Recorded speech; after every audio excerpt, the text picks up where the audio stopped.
All right, good evening. Thanks to those of you who are taking the time to watch. I appreciate it. Welcome to our workshop on global conflict and cooperation. My name is Dr. Josh Franco. I'm a professor of political science at Cuyamaca College. Let's go ahead and get started with a little introduction.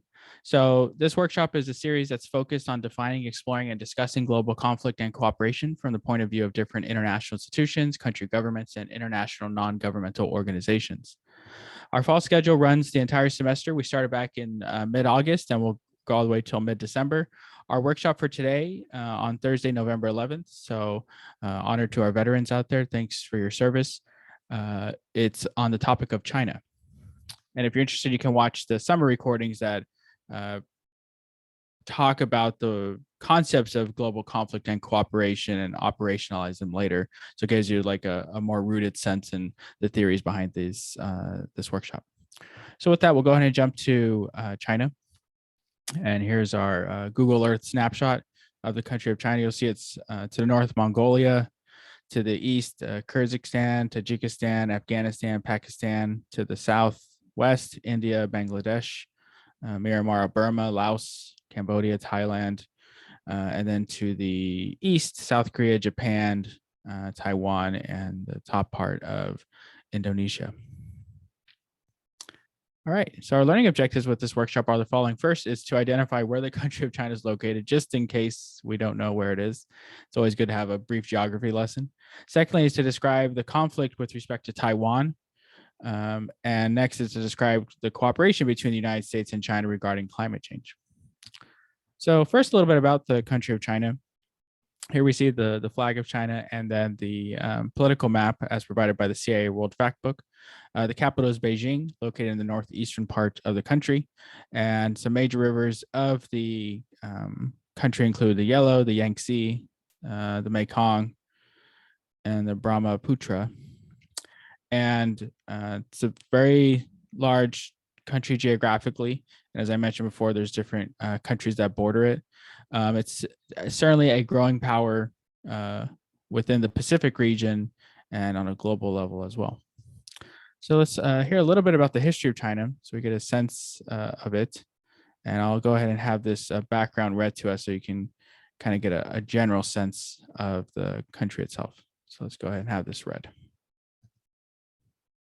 China's historical civilization dates to at least 1600 BC, first under the Shang, 1600 to 1046 BC, and then the Zhou, 1045 to 221 BC dynasties.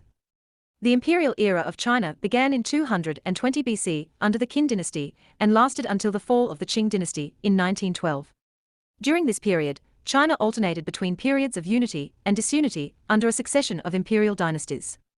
In the 19th century, the Qing dynasty suffered heavily from imperialism, military defeats, and foreign occupation. It collapsed following the Revolution of 1911, and China became a republic under Sun Yat-sen of the Kuomintang, KMT, or Nationalist Party. However, the republic was beset by division, warlordism, and continued foreign occupation. In the late 1920s, a civil war erupted between the ruling KMT-controlled government led by Chiang Kai-shek and the Chinese Communist Party, CCP, led by Mao Zedong. Japan occupied much of northeastern China in the early 1930s, and then launched a full-scale invasion of the country in 1937. The resulting 8 years of warfare devastated the country and cost up to 20 million Chinese lives by the time of Japan's defeat in 1945. The nationalist communist civil war continued with renewed intensity following the end of World War II and culminated with a CCP victory in 1949. Mao and the CCP established an autocratic socialist system that, while ensuring China's sovereignty, imposed strict controls over everyday life and launched agricultural, economic, political, and social policies such as the Great Leap Forward in 1958 to 1962 and the Cultural Revolution 1966 to 1976 that cost the lives of millions of people. Mao died in 1976. Subsequent leaders Deng Xiaoping, Jiang Zemin, Li Peng, Zhu Rongji, Hu Jintao, and Wen Jiabao focused on market-oriented economic development and opening up the country to foreign trade, while maintaining the rule of the Communist Party. Since the change, China has been among the world's fastest-growing economies, with real gross domestic product averaging over 9% growth annually through 2018, lifting an estimated 800 million people out of poverty, and dramatically improving overall living standards. By 2011, China's economy was the second largest in the world. The growth, however, has created considerable social displacement, adversely affected the country's environment, and reduced the country's natural resources. Current leader Xi Jinping has continued these policies, but also has maintained tight political controls. Over the past decade, China has also increased its global outreach, including military deployments, participation in international organizations, and initiating a global infrastructure investment project in 2013 called the Belt and Road Initiative (BRI). While many nations have signed on to BRI agreements, others have balked, seeing the terms as a form of neo-imperialism or debt-trap diplomacy. So that's the background provided by the CIA. And as I pointed out, I've relied on this resource for many years now. I think it's just very helpful, and you're obviously welcome to dig deeper into any country, and it'll cover things like geography, people and society, the environment, and so on. So you just get a really healthy overview of the countries of the world. And obviously today we're focused on the country of China. So with that about information, let's go ahead and dig right into the conflict. And I'm going to focus on the conflict with respect to Taiwan. First, we'll learn a little bit about the island of Taiwan, and then we'll highlight some of the conflict that's surrounding it. So let's go ahead and jump to our wiki page about this country. And I'm going to go ahead and have it play a couple of these sentences. And I'm going to change the voice. I'm going to actually start the voice, but I'm going to change it just to kind of make it a little more dynamic. So let me get to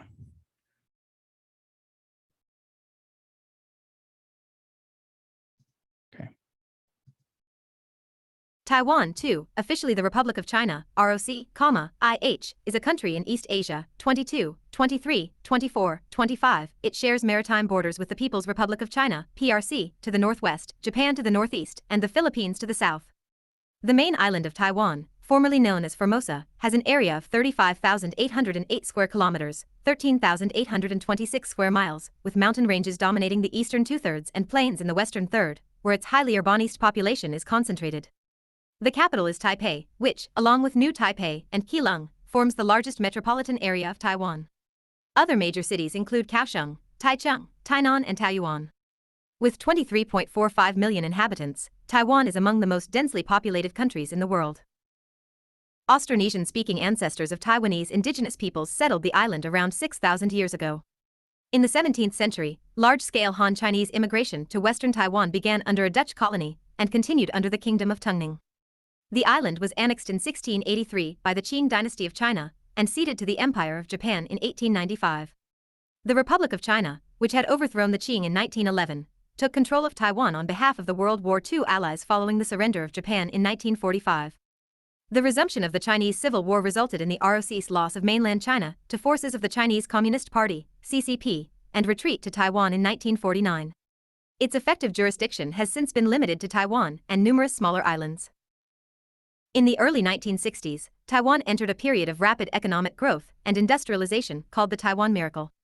In the late 1980s and early 1990s, the ROC transitioned from a one-party military dictatorship to a multi-party democracy with a semi-presidential system. Taiwan's export-oriented industrial economy is the 21st largest in the world by nominal GDP and 20th largest by PPP measures, with major contributions from steel, machinery, electronics, and chemicals manufacturing. Taiwan is a developed country, 27, ranking 15th in GDP per capita. It is ranked highly in terms of political and civil liberties, 28, education, healthcare, 29, and human development, I-20. Contents.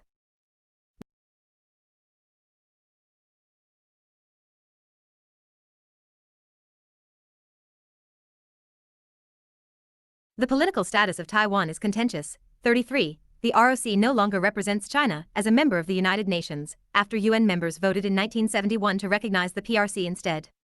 Meanwhile, the ROC continued to claim to be the legitimate representative of China and its territory, although this has been downplayed since its democratization in the 1990s.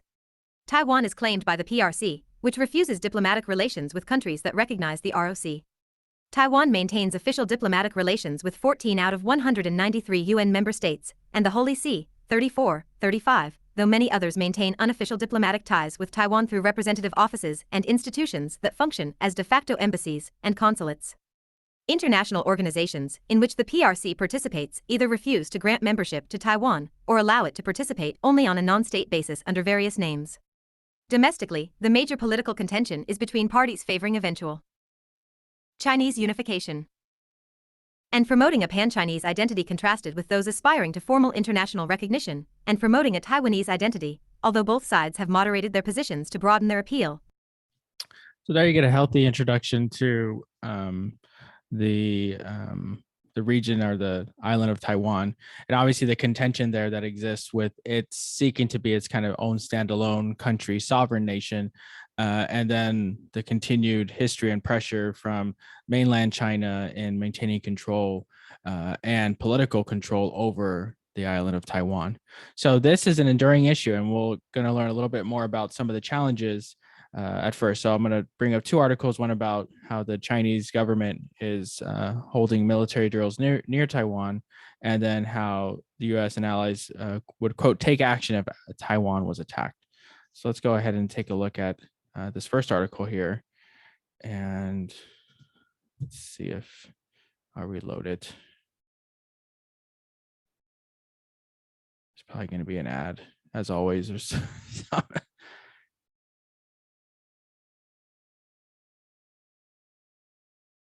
wants to take its time. So let's go ahead and take a listen to this article here. I'll put it into read mode since that makes it a little easier sometimes. Okay. And we'll go ahead and play this here. China holds military drills near Taiwan, calls U.S. visit to island a serious violation. The Chinese People's Liberation Army, PLA, has been holding drills near Taiwan after a U.S. congressional delegation visited the island, the Associated Press reported. The drills took place near the Taiwan Strait, the 110-mile divide between Taiwan and China. For decades, China has asserted that Taiwan is its territory, though the two split in 1949 during the Chinese Civil War. Though the U.S. has kept its relations with Taiwan informal, the relationship continues to be strong. AP reported that the delegation arrived in Taipei on Tuesday, though no other details were immediately available. In the AP report, Chinese Foreign Ministry spokesperson Wang Wenbin said China considers the visit a serious violation of the commitment to not have formal relations with Taiwan. Newsweek newsletter sign-up. All risky and provocative actions against China's reunification is like an ant trying to topple over a giant tree and is doomed to fail, Wang said. The drills were led by the PLA's Eastern Theater Command. In an announcement on Tuesday, the Chinese Defense Ministry called the drills a necessary measure to safeguard national sovereignty. The ministry said the drills are a joint war preparedness patrol as a result of seriously incorrect words and actions of relevant countries over the issue of Taiwan. So here you get a sense of mainland China and the Chinese government trying to flex its muscle and directing it towards the United States, given the time ordering of a visit by U.S. officials and then these activities occurring. And there's a variety of reasons why this is the case and why it generates conflict, largely because China has the Chinese government feels and sees a deep history with Taiwan. It also sees Taiwan as a strategic island, given that it's right off its coast. And there hasn't been much talk about this, but in my mind, there's an analogy between Taiwan and Cuba with respect to geographical proximity to, superpower or main global power. And my sense is that the Chinese government just doesn't want to have anything that's similar to what we've had to deal with here in the United States during the Cold War and the communist Cuba, and the fact that it had a relationship with Russia. Or the Union of Soviet Socialist Republics, or the Soviet Union, and how that just kind of created this, there's this lingering challenge to the country, or this threat to the country. And so I could see this being an analogy to that because Taiwan's so close. And it just kind of changes the nature of dynamics between countries. So that's part of the conflict. And I'm going to open up this next article about how the U.S. and allies would take action if Taiwan was attacked. So we'll go ahead and take a read here. And this is a picture of current Secretary of State Anthony Blinken. So let's go ahead and listen into this.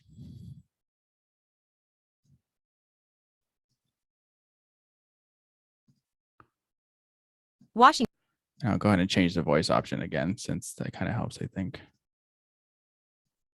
Washington, November 10th, Reuters. The United States and its allies would take unspecified action if China were to use force to alter the status quo over Taiwan, U.S. Secretary of State Antony Blinken said on Wednesday. Blinken was asked at a forum hosted by the New York Times whether the United States would step in to defend Taiwan in the event of an attack by China.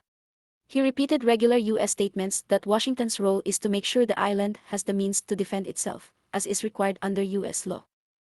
At the same time, I think it's fair to say that we're not alone in this determination to make sure that we preserve peace and stability in that part of the world, Blinken added. There are many countries, both in the region and beyond, that would see any unilateral action to use force to disrupt the status quo as a significant threat to peace and security, and they too would take action in the event that that happens. Blinken did not say what sort of action he was referring to. U.S. President Joe Biden caused a stir last month when he said the United States would come to Taiwan's defense if China attacked. Those remarks appeared to depart from a long-held policy of strategic ambiguity, not making clear how the United States would respond. But the White House quickly said Biden was not signaling a change in policy, and some analysts dismissed his comments as a gaffe. The Democratic chairman of the influential House Intelligence Committee, Adam Schiff, last week urged the Biden administration to be less ambiguous about what he called a U.S. obligation to defend Taiwan from attack by China. Read more. And so there you hear a soft response, right, from the U.S. Secretary of State when asked the question like, so what if China attacked Taiwan or invaded Taiwan? What would the United States do? And kind of generally say, well, we would take action, others would take action. And that's like the root of conflict, right? Is that if a country takes action towards another one, then if we have a relationship with that other country, then we should respond to address that. So an analogy here would be when Iraq invaded Kuwait, we had a relationship with both countries, but particularly Kuwait, and the United States came in and defended Kuwait. And that was a land invasion. It wasn't a sea and a land invasion, that's what would have to happen if China invaded Taiwan, obviously, because it's an island nation. So that's part of the conflict here. But let's explore some of the cooperation, right? So we have this specter of two global powers having conflict over an island, among other things. And then we kind of fast forward and say, oh, wait a minute, they're also working together on stuff like climate change. So let's go ahead and hear a news article that talks about this joint declaration or this joint statement, and then we'll pull up the actual statement itself. So I'm gonna go ahead and have this read here to us. And this is a picture. Let me just scroll up really fast. This is a picture of President Biden and then President Xi of China. So let's go ahead and listen. The U.S. and China on Wednesday released a joint statement expressing the need to step up climate action this decade, officials from both countries announced. In separate press conferences on Wednesday during a United Nations Climate Summit in Glasgow, Scotland, each country's climate envoy announced the agreement, a copy of which was later released by the State Department. The statement said that the two sides plan to cooperate on regulations relating to cutting the release of planet-warming gases this decade, policies to encourage electrification of parts of the economy that use energy, and deployment of technology that captures emissions when fossil fuels are burned or pull them from the air. Advertisement. These technologies, which include carbon capture and storage, can be controversial, as past projects have had cost and mechanical issues, and they can prolong fossil fuel use. It also said they plan to collaborate on reducing emissions of a gas called methane, which is a more powerful climate warmer than carbon dioxide and comes from activities including oil and gas development and agriculture. As the U.S. has recently released its own strategy for taking on methane, the agreement said that China will likewise develop a national plan for methane.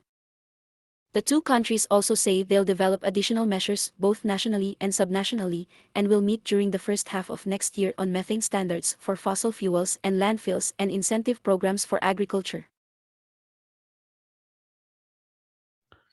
So there you get a sense that the U.S. and China are going to cooperate on addressing climate change issues. Let me go ahead and pull up the actual declaration, which they're calling the Glasgow Declaration, given that the COP26 summit's being held in Scotland. And Here, first off, says that U.S. and China recalled their joint statement addressing climate crisis back in April of this year. That both countries are alarmed by the reports that are being released by the IPCC. The United States and China recalled their firm commitment to work together. Moving forward, they're going to welcome significant efforts to be made around the world. And I want to have this read to us. The two sides intend to cooperate on this specific list of things. So let's go ahead and just get the more technical language that's being offered. The two sides intend to cooperate on regulatory frameworks and environmental standards related to reducing emissions of greenhouse gases in the 2020s, maximizing the societal benefits of the clean energy transition, policies to encourage decarbonization and electrification of end-use sectors, key areas related to the circular economy, such as green design and renewable resource utilization, and deployment and application of technology such as CCUS and direct air capture. So the statement goes on to list other things and to describe, how they'll reduce, CO2 emissions and what they'll focus on, and basically just listing in principle how the countries work together.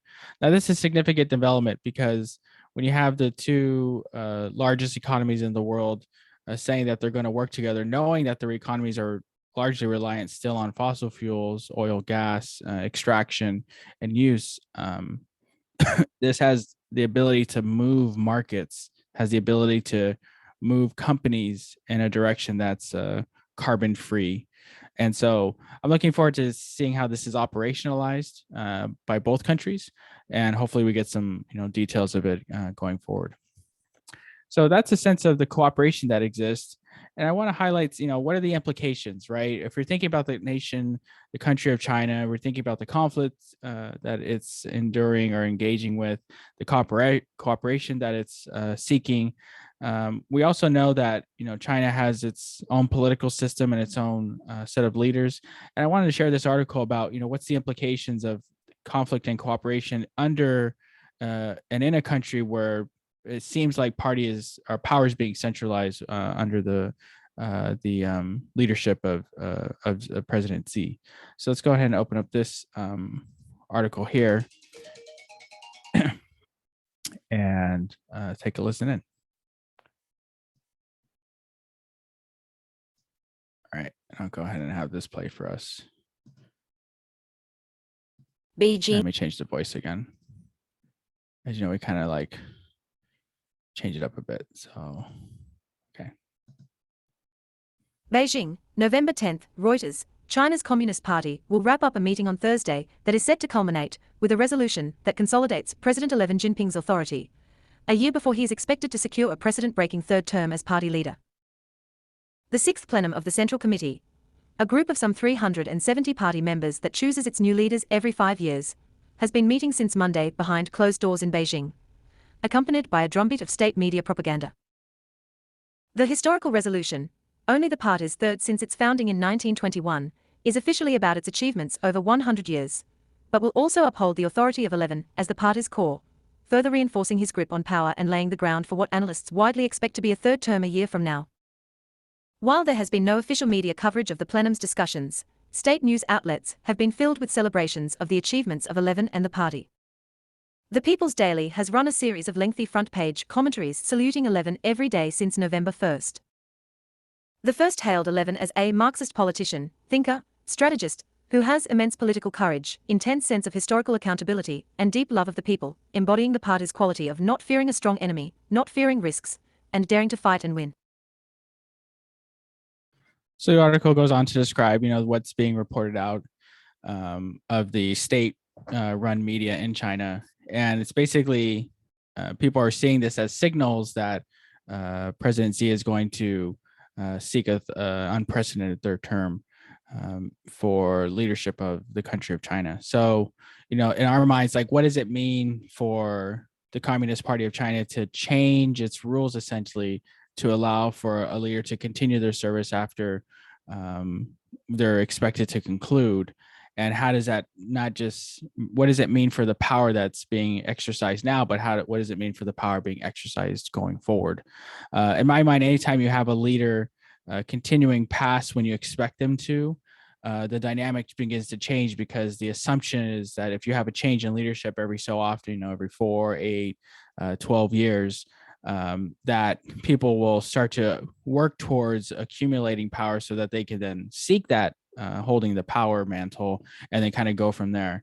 But now that maybe there were some folks who are seeking to do that, and now given what's gone on here, that might not be the case. So are they going to be more desperate to seek power, or are they going to kind of hang back for a bit? Like, those internal party dynamics we're just not aware of in China, just because it's not a democracy. We don't know what's going on.